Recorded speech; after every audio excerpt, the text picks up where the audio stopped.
Nu skal I høre en anmeldelse af en superhelt, Myrdreng. Han er Amboy, og vi skal have en anmeldelse af både etteren, toeren og treeren.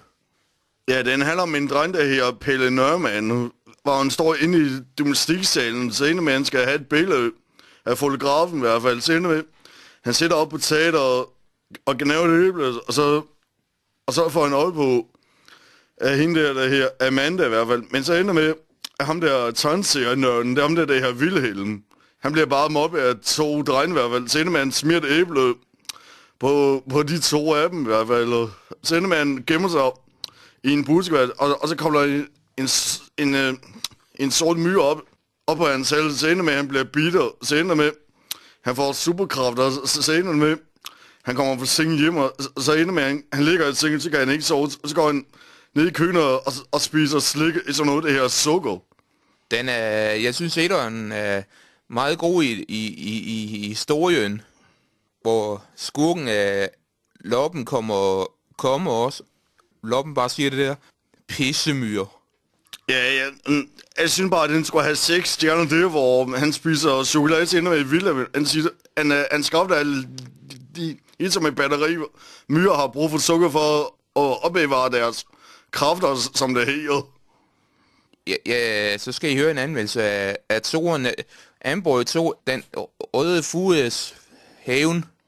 Ja, den handler nu om, hvor Pelle Nørman, han kommer fra sent til biografen, eller sådan noget den stil. Så ender man spiser gamle popcorn fra gulv, som det hedder. Og så ender man siger til Ida, han skal lige ordne noget, så møder han de der to drenge her, terrorsvillingerne, Mark og Allan. Og de kommer på skøjtebanen, og så driller de en pige, den der, ja, Maria. Så ender med, de to knæk, de får øje på Amboy, og så nu med, han bliver bare en eller anden stævlet stykker i hvert fald. Ja, den, hvor Maria laver sådan en dragt til sådan en, den røde fuge, hvor hun så kommer ind i det der hus der, hvor Amboy er blevet kidnappet. Jeg synes, toren er meget god der, hvor Pelle han kommer i skole i hvert fald, så får han op på en dreng, der her Christian, så spiser han grønkålchips. Jeg synes bare, at den skulle have 6 der, hvor Pelle Nørman, han får en hjælper i hvert fald. Ja, det er en røde fuge.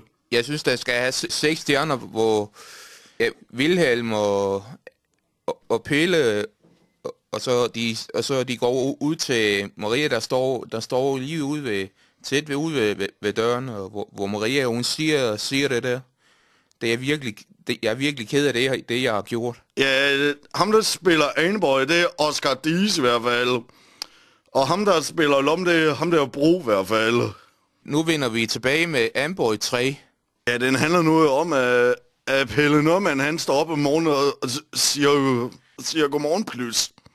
Så ender med, at han står op på gulvet og børster tænder i hvert fald. Så ender med, at han går hen til Ida i hvert fald. Og så åbner hun vinduer, og så falder Pelle ned i blomsterbedet. Så ender med, at han kører en is, så ser han en lille dreng, der græder i hvert fald. Så får han isen, men så deler han sammen med Ida.